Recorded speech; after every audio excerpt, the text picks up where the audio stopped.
The Secret Garden by Frances Hodgson Burnett. Chapter 9.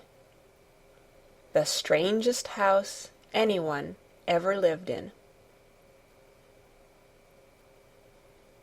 It was the sweetest, most mysterious-looking place anyone could imagine. The high walls which shut it in were covered with the leafless stems of climbing roses, which were so thick that they were matted together. Mary Lennox knew they were roses because she had seen a great many roses in India. All the ground was covered with grass of a wintry brown, and out of it grew clumps of bushes, which were surely rose bushes if they were alive. There were numbers of standard roses which had so spread their branches that they were like little trees. There were other trees in the garden, and one of the things which made the place look strangest and loveliest was that climbing roses had run all over them and swung down long tendrils, which made light swaying curtains, and here and there they had caught at each other or at a far-reaching branch, and had crept from one tree to another, and made lovely bridges of themselves. There were neither leaves nor roses on them now, and Mary did not know whether they were dead or alive, but their thin gray or brown branches and sprays looked like a sort of hazy mantle spreading over everything, walls and trees, and even brown grass, where they had fallen from their fastenings and run along the ground. It was this hazy tangle from tree to tree which made it all look so mysterious. Mary had thought it must be different from other gardens which had not been left all by themselves so long, and indeed it was different from any other place she had ever seen in her life. "How still it is," she whispered. "How still." Then she waited a moment and listened at the stillness. The robin, who had flown to his tree-top, was still as all the rest. He did not even flutter his wings. He sat without stirring, and looked at Mary. "No wonder it is still," she whispered again. "I am the first person who has spoken in here for 10 years." She moved away from the door, stepping as softly as if she were afraid of awakening someone. She was glad that there was grass under her feet, and that her steps made no sounds. She walked under one of the fairy-like gray arches between the trees, and looked up at the sprays and tendrils which formed them. "I wonder if they are all quite dead," she said. "Is it all a quite dead garden? I wish it wasn't." If she had been Ben Weatherstaff, she could have told whether the wood was alive by looking at it, but she could only see that there were only gray or brown sprays and branches, and none showed any signs of even a tiny leaf-bud anywhere. But she was inside the wonderful garden, and she could come through the door under the ivy any time, and she felt as if she had found a world all her own. The sun was shining inside the 4 walls, and the high arch of blue sky over this particular piece of Misselthwaite seemed even more brilliant and soft than it was over the moor. The robin flew down from his tree-top and hopped about or flew after her from one bush to another. He chirped a good deal, and had a very busy air, as if he were showing her things. Everything was strange and silent, and she seemed to be hundreds of miles away from anyone, but somehow she did not feel lonely at all.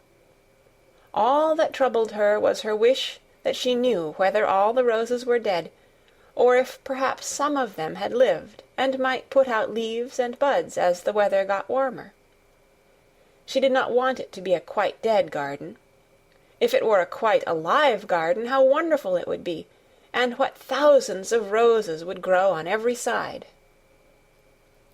Her skipping rope had hung over her arm when she came in, and after she had walked about for a while, she thought she would skip round the whole garden, stopping when she wanted to look at things. There seemed to have been grass paths here and there, and in 1 or 2 corners there were alcoves of evergreen with stone seats or tall moss-covered flower urns in them. As she came near the second of these alcoves, she stopped skipping. There had once been a flower-bed in it, and she thought she saw something sticking out of the black earth, some sharp little pale green points. She remembered what Ben Weatherstaff had said, and she knelt down to look at them. Yes, they are tiny growing things, and they might be crocuses or snowdrops or daffodils, she whispered. She bent very close to them and sniffed the fresh scent of the damp earth. She liked it very much. Perhaps there are some other ones coming up in other places, she said. I will go all over the garden and look. She did not skip, but walked. She went slowly and kept her eyes on the ground. She looked in the old border beds and among the grass, and after she had gone round, trying to miss nothing, she had found ever so many more sharp pale green points, and she had become quite excited again. It isn't a quite dead garden, she cried out softly to herself. Even if the roses are dead, there are other things alive. She did not know anything about gardening, but the grass seemed so thick in some of the places where the green points were pushing their way through, that she thought they did not seem to have room enough to grow.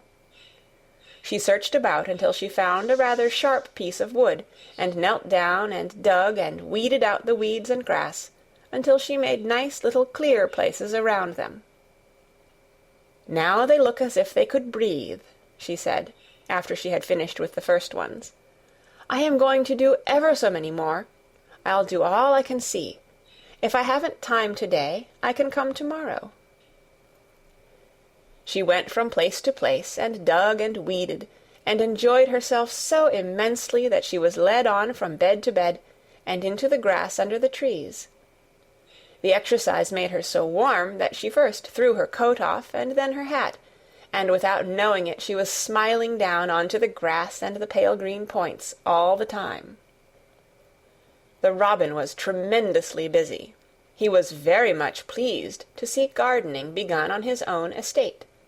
He had often wondered at Ben Weatherstaff. Where gardening is done, all sorts of delightful things to eat are turned up with the soil.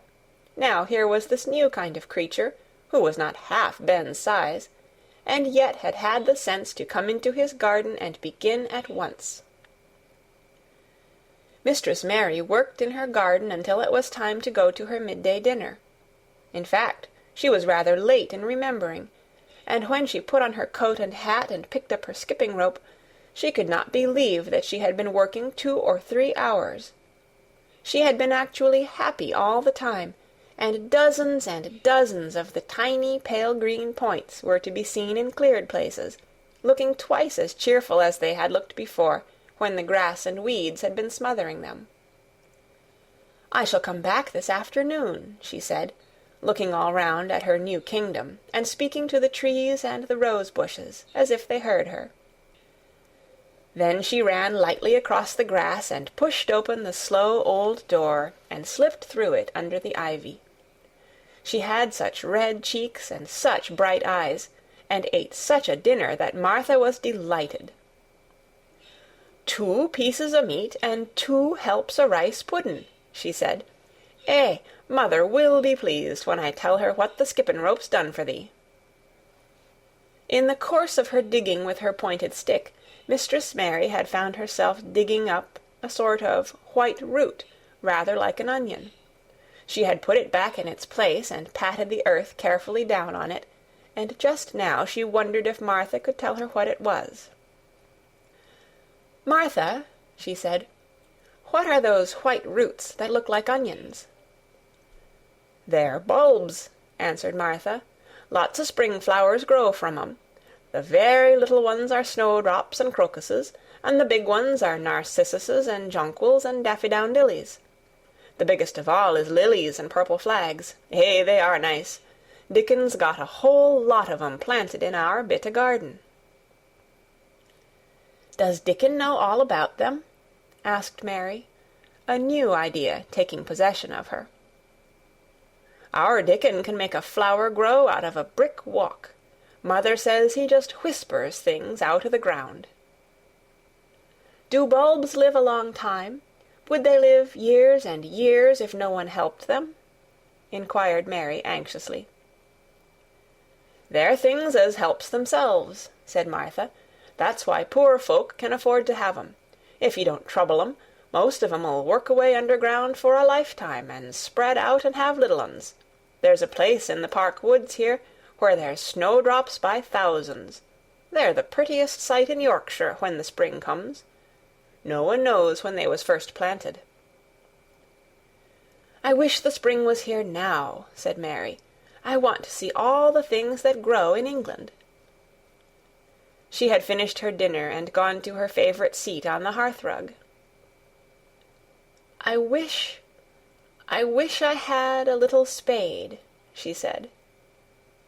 "Whatever does thou want a spade for?" asked Martha, laughing. "Art thou going to take to diggin'? I must tell mother that, too." Mary looked at the fire and pondered a little. She must be careful if she meant to keep her secret kingdom. She wasn't doing any harm, but if Mr. Craven found out about the open door he would be fearfully angry, and get a new key and lock it up for evermore. She really could not bear that. "This is such a big, lonely place," she said slowly, as if she were turning matters over in her mind. "The house is lonely, and the park is lonely, and the gardens are lonely. So many places seem shut up. I never did many things in India, but there were more people to look at, natives and soldiers marching by, and sometimes bands playing, and my ayah told me stories. There is no one to talk to here except you and Ben Weatherstaff, and you have to do your work, and Ben Weatherstaff won't speak to me often. I thought if I had a little spade, I could dig somewhere as he does, and I might make a little garden, if he would give me some seeds." Martha's face quite lighted up. "There now," she exclaimed, "if that wasn't one of the things Mother said.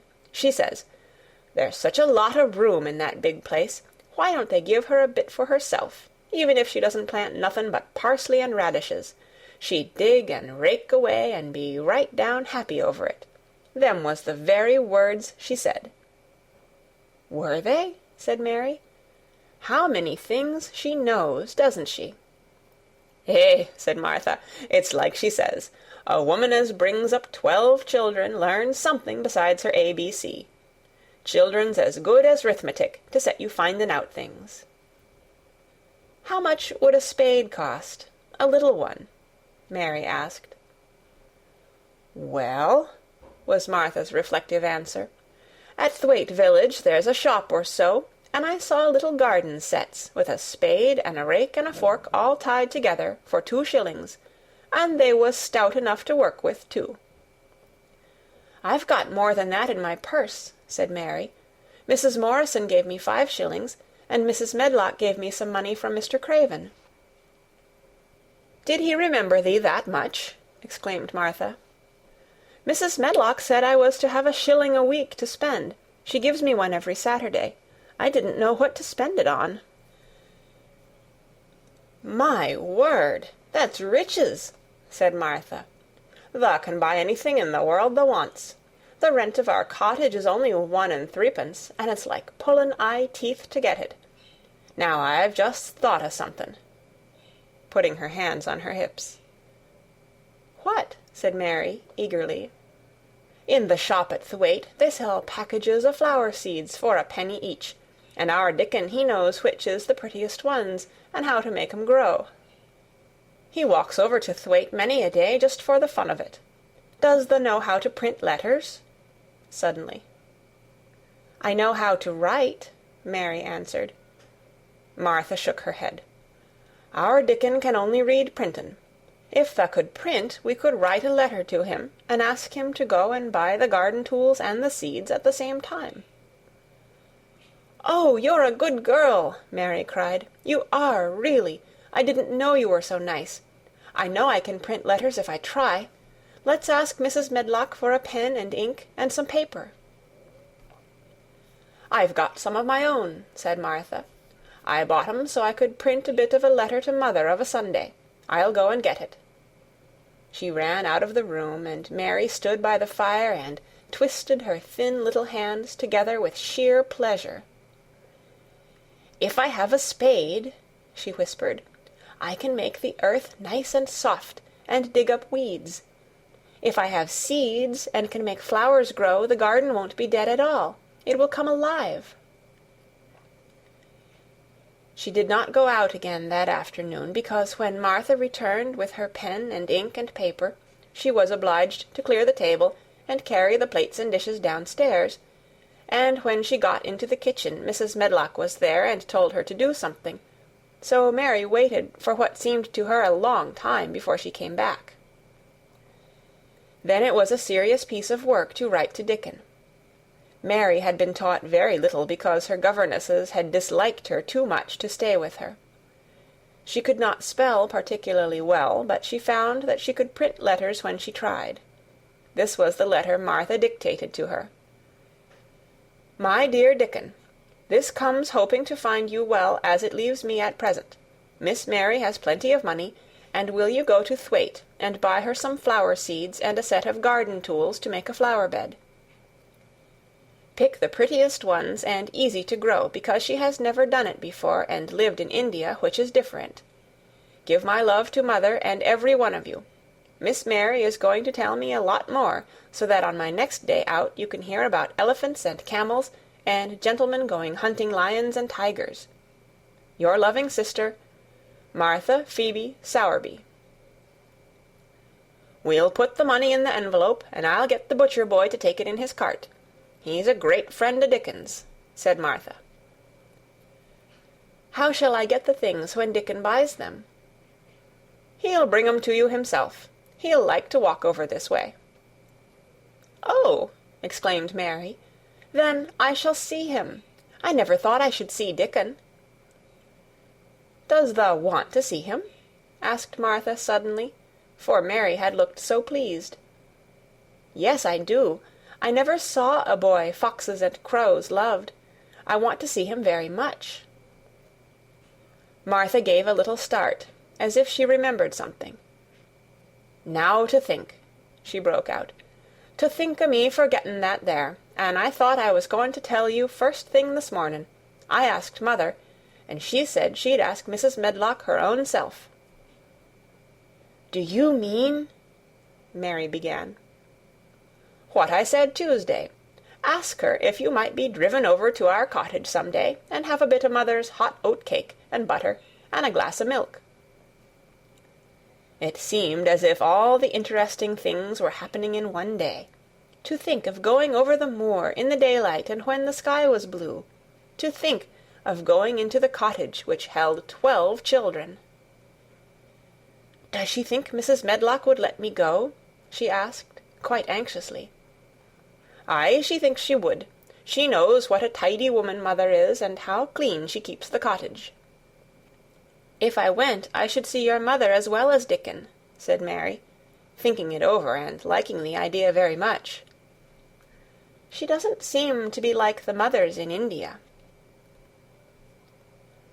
Her work in the garden and the excitement of the afternoon ended by making her feel quiet and thoughtful. Martha stayed with her until tea-time, but they sat in comfortable quiet and talked very little. But just before Martha went downstairs for the tea-tray, Mary asked a question. "Martha," she said, "has the scullery maid had the toothache again to-day?" Martha certainly started slightly. "What makes thee ask that?" she said.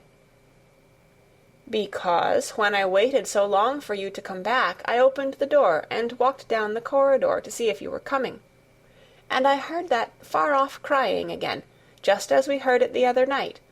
There isn't a wind to-day, so you see it couldn't have been the wind." "Eh," said Martha restlessly, "thou mustn't go walking about in corridors and listening. Mr. Craven would be that there angry, there's no knowing what he'd do." "I wasn't listening," said Mary. "I was just waiting for you, and I heard it. That's 3 times." "My word, there's Mrs. Medlock's bell," said Martha, and she almost ran out of the room.